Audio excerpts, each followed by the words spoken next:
घरातल्या जेवणाच्या टेबलवर सुरू झालेला एक साधा वाद अचानक अशा सत्यावर येऊन थांबला होता, ज्यामुळे सगळे स्तब्ध झाले होते. नवरा बायको मधली टशन, टोमणे आणि हट्ट, टीट फॉर टॅट सुरू असतानाच एक बिझनेस टूर नव्या वळणावर जात होती. ही टूर फक्त कामांसाठी की नात्यांची परीक्षा घेण्यासाठी?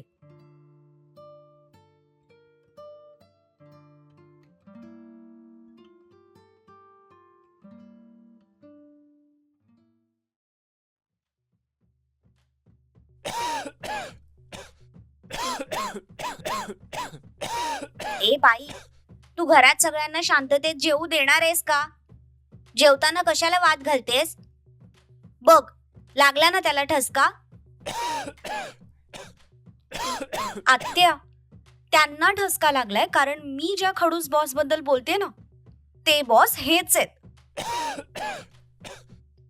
पण तिचं बोलणं ऐकून आबा आणि आत्या दोघेही शॉक होऊन एकमेकांच्या तोंडाकडे बघू लागले. सम्राटने तिची कंपनी विकत घेतल्याचं त्यांना अजून माहितीच नव्हतं. काय? हो, आणि ही टूरची आयडिया सुद्धा त्यांचीच आहे. मी 5 गणीला त्यांच्यासोबतच जाणार आहे. आता तरी द्याल ना परमिशन? सम्राट, तू कधी नवीन कंपनी विकत घेतलीस आणि आम्हाला सांगितलं का नाहीस? आबा, ते ऍक्च्युली खूप घाईघाईत झालं सगळं, त्यामुळे तुम्हाला सांगायचं विसरूनच गेलो मी. म्हणजे तुम्ही दोघं आता सोबत काम करता? सोबतच काम करतो. बर, मग काही हरकत नाही. कंपनी घरचीच, बॉस घरचा असेल तर मग जा. किती दिवसांसाठी जाणार आहात? 10 दिवसांचा प्लॅन आहे, पण थोडंफार मागे पुढे होऊ शकतं. आणि निघणार कधी आहात? परवा निघणार आहोत, संध्याकाळी. ठीक आहे. मी तुमच्यासाठी खाण्याचं सामान बनवून ठेवायला सांगते, तिकडे उपयोगी पडेल तुम्हाला. आणि हो, कामासाठी जरी जात असलात तरी आता बाळाचं सुद्धा मनावर घ्या. तसं त्या दोघांनी एकमेकांच्या तोंडाकडे पाहिलं. ती तर खाऊ का गिळू अशा नजरेने त्याच्याकडे बघत होती.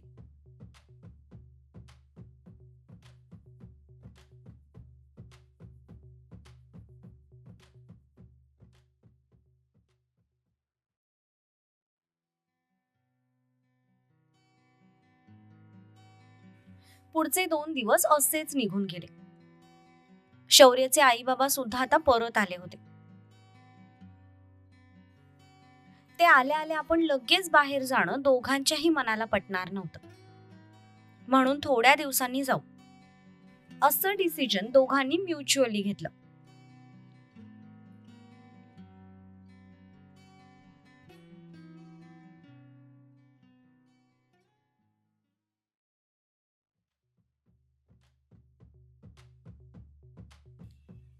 इकडे आज जाण्याचा दिवस उगवला. तपस्याने तिची पॅकिंग केली आणि मोबाईल घेऊन बेडवर आडवी पडली.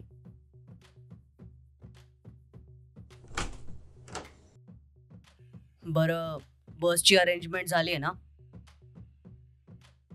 येस सर, सगळं रेडी आहे. आपण किती वाजता निघणार आहोत? इव्हनिंगला 4-4:30 पर्यंत निघू, म्हणजे 9 वाजेपर्यंत आरामात पोहोचता येईल आपल्याला. ओके सर, मी मॅनेज करतो.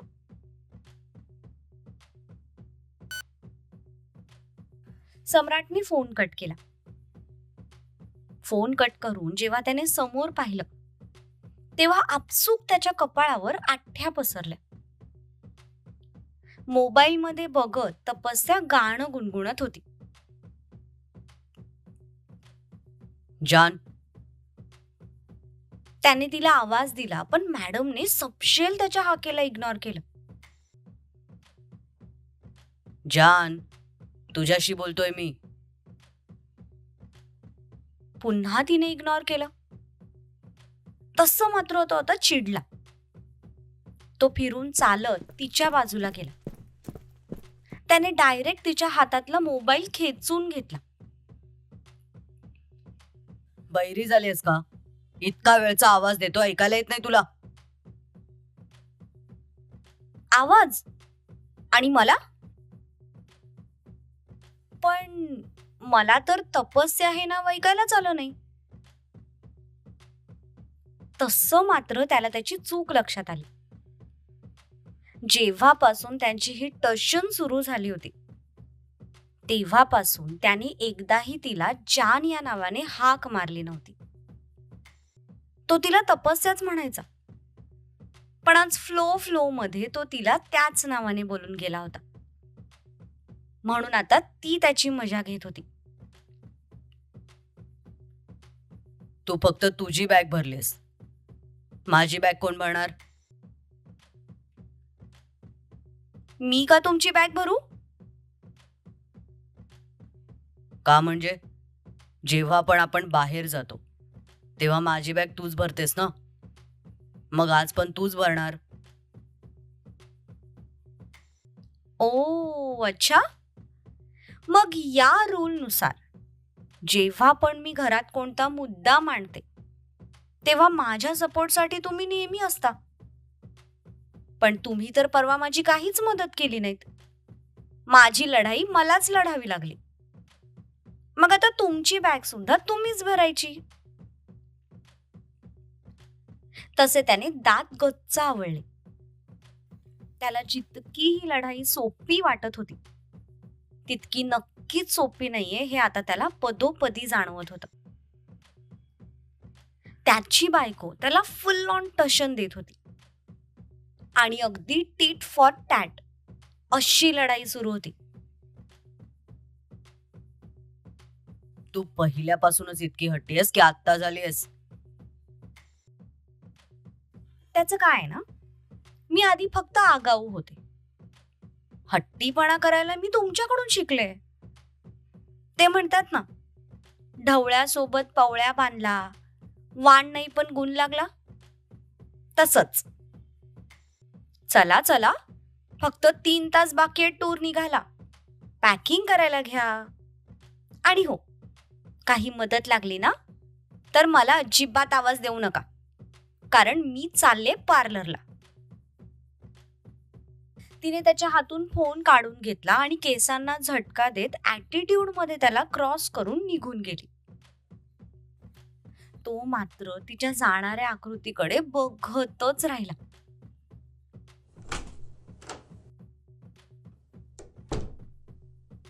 बायको आहे की तुफान मिल. एनिवेज, चला सम्राट खानविलकर, टूरला जायचंय ना तुम्हाला, मग भरा आता बॅग. त्याने वॉर्डरोब उघडला आणि त्यातून बॅग बाहेर काढून एक एक करत कपडे भरायला सुरुवात केली.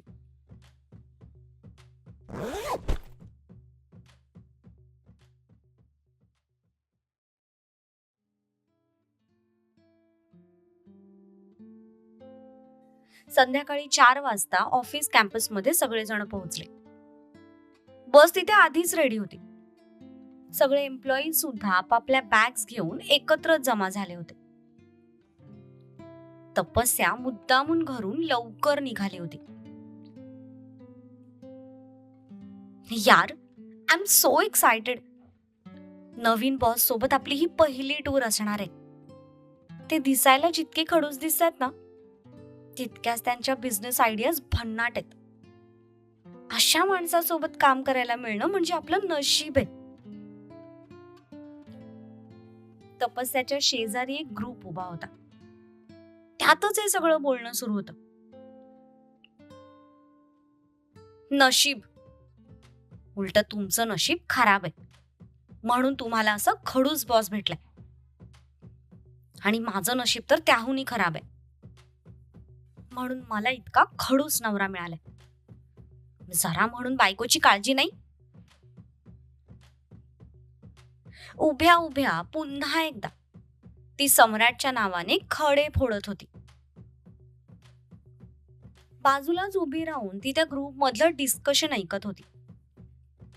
तितक्यात समोरचं मोठं गेट उघडलं गेलं.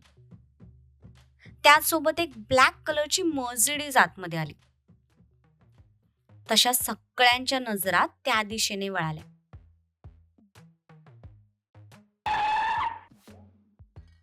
गेटच्या थोडा पुढे येऊन ड्रायव्हरने गाडी थांबवली. पाठीमागचा दरवाजा उघडला गेला. त्यातून सम्राट एकदम स्टाईल मध्ये खाली उतरला. पण तो जसा खाली उतरला तशा मुली त्याच्याकडे बघतच राहिले. इव्हन मुलं सुद्धा त्याची पर्सनॅलिटी बघून इम्प्रेस झाले होते. त्याने ब्लू जीन्सवर थोडासा ढगाळ असा विदाऊट कॉलर टी शर्ट घातला होता. त्यावर ब्लू कलरचं जॅकेट घातलं होतं. एका हातात ब्रँडेड घड्याळ, दुसऱ्या हातात गोल्ड ब्रेसलेट, पायात ब्रँडेड शूज आणि डोळ्यांवर स्पेक्स. अशा कॅज्युअल पण तितक्याच अट्रॅक्टिव्ह लुक मध्ये तो सगळ्यांसमोर उभा होता. हो गॉड, काही छपरी लुक करून आलाय हा माणूस. त्याच्याकडे बघून तपस्याने तर तोंडच वाकडं केलं. सध्या तिथे उभी असणारी एकही मुलगी अशी नव्हती जी त्याच्याकडे बघत नव्हती आणि त्याला बघून इम्प्रेस झाली नव्हती. पण त्याची स्वतःची बायको त्याला जरा सुद्धा भाव द्यायला तयार नव्हती. हाय, कितना हैंडसम है ये बंदा. दिल करता है बस देखती रह जाओ. तसं तपस्याने थोडं रागतच त्या मुलीकडे पाहिलं. पण त्या मुलीचं लक्ष मात्र तपस्याकडे अजिबात नव्हतं. तिथल्या सगळ्या मुलींच्या नजरा सध्या सम्राटवर रोखल्या होत्या. सम्राटला बघून उर्वशीच्या पण चेहऱ्यावर भली मोठी स्माईल आली. ती घाईतच चालत त्या दिशेने जायला निघाली. ती त्याच्या जवळ गेली तसं सम्राटने डोळ्यांवरचा गॉगल काढून खिशाला अडकवला आणि तिच्याकडे पाहिलं. यार, ही उर्वशी किती लक्की आहे ना. तिला रोज सरांसोबत राहायला मिळतं. त्यांना इतकं जवळून बघायला मिळतं. नाहीतर आपल्याला काही मीटिंग वगैरे असेल तरच त्यांचं दर्शन होतं. I am getting so jealous of Urvashi now. Excuse me, तुम्हाला माहित नाहीये का तुमचे सम्राट सर मॅरिड आहेत ते? वी नो दॅट तपस्या. मग उर्वशीवर जेलस होण्यापेक्षा तुम्ही त्यांच्या बायकोवर जेलस व्हायला हवं. उर्वशी फक्त काही वेळासाठी त्यांच्यासोबत असते की नाही, पण त्यांची बायको 7 जन्म त्यांच्या बरोबर असणार आहे. तशी त्या मुलींची तोंड बंदच झाली.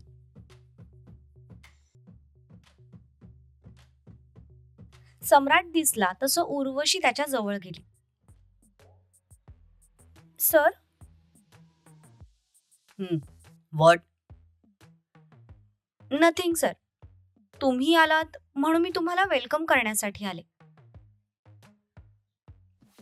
खरं तर तो इतका भारी दिसत होता की तिला त्याला जवळून बघण्याची तीव्र इच्छा मनात आली होती. म्हणूनच ती घाईघाईने त्याच्या जवळ आली होती. आणि आता सुद्धा ती बोलत जरी असली तरी तिची नजर त्याच्या चेहऱ्याला निहाळत होती. मला कोणाच्याही वेलकमची गरज नाहीये. तिला इग्नोर करत तो सरळ पुढे निघून गेला.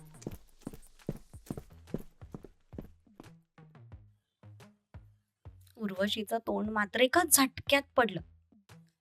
त्याचं खास अटेन्शन मिळावं. त्याने एकदा तरी आपल्याकडे डोळे भरून बघावं.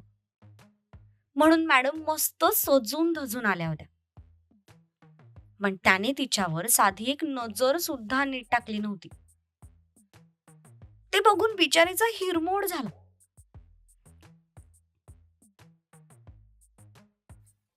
राहुलने सगळ्यांना बसमध्ये चढण्याचा इशारा केला.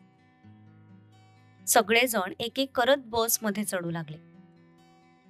सगळ्यांनाच पाठी बसण्यात इंटरेस्ट होता, म्हणून सगळे मागच्या सीटवर जाण्यासाठी घाई करत होते. तपस्या शांतपणे सगळ्यांच्या मागे उभी होती. कुठेही बसलं तरी तिला काही फरक पडणार नव्हता. ती एकटीच उभी होती. तितक्यात सम्राट तिच्या जवळ जाऊन उभा राहिला. Looking cute. जीन्स आणि क्रॉप टॉप मध्ये ती सुद्धा खूप क्यूट दिसत होती. गाडीतून खाली उतरल्या उतरल्या गॉगल आडून त्याची नजर तिला शोधत होती. जेव्हा ती त्याच्या नजरेस पडली तेव्हा आपसूक त्याच्या ओठांवर स्माईल आली होती. सगळे त्याच्या नजरेसाठी तरसले होते, पण त्याची नजर मात्र फक्त तिच्यासाठी तरसलेली असायची. मी नेहमीच क्यूट दिसते, पण तुम्ही काय हा जोकर सारखा अवतार करून आलायत आज? तुला मी जोकर दिसतोय? नाहीतर काय, बॉस आहात तुम्ही कंपनीचे, मग फॉर्मल्स मध्येच यायचं ना. ही जरी बिझनेस टूर असली ना, तरी त्यात फॉर्मलच घालायला पाहिजे असं काही कंपल्शन केलं नाहीये मी कोणावर. आणि ना मी स्वतः तसे कपडे घालणार आहे. मी तेच घालणार जे मला आवडतं. हो का? मग हे असे जोकर सारखे कपडे घाला, नाहीतर मोगली सारखी कमरेला पानं गुंडाळून झिंगालाला हू करत हिंडा. मला कशाला सांगताय? इतकं बोलून ती सुद्धा बसमध्ये निघून गेली.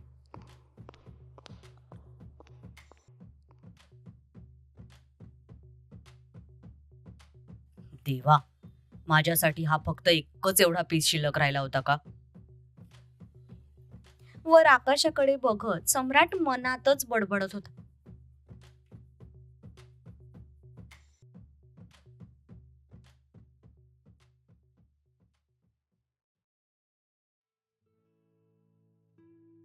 नमस्कार जत्रा, कसे आहात सगळे? आजच्या आपल्या प्रसिद्ध कमेंट्सच्या सेशन मध्ये सगळ्यांचं मनापासून स्वागत.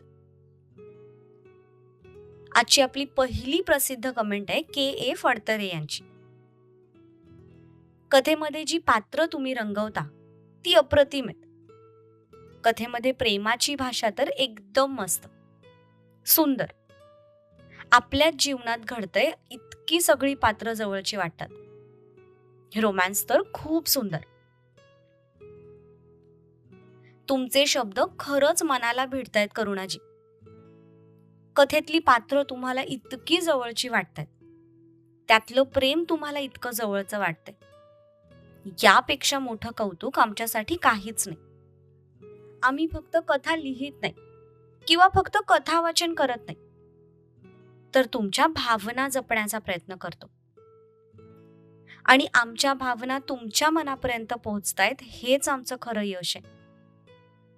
कमेंट करण्यासाठी खूप खूप धन्यवाद. पुढची कमेंट आहे समीक्षा जयवंत मुळे यांची. ताई, हा भाग खरंच खूप भारी होता. हसून हसून पोट दुखायला लागलं. तुम्ही हसून हसून पोट दुखेपर्यंत एन्जॉय केलं, म्हणजे आमचा प्रयत्न खरंच सफल झाला. तुमच्या मनापासून या प्रतिक्रिया मिळाल्या की अजून भन्नाट भाग घेऊन यायची दुप्पट ऊर्जा मिळते. असंच हसत राहा आणि आमच्या सोबत नेहमी राहा समीक्षाजी. नेक्स्ट कमेंट आहे @Alex यांच्या आयडी वरून. खूप छान आहे. तपस्या आणि सम्राट यांची टशन सर्वच खूप छान. खरंच मनापासून धन्यवाद. तपस्या आणि सम्राटची टशन तुम्हाला आवडते हे ऐकून खूप आनंद झाला.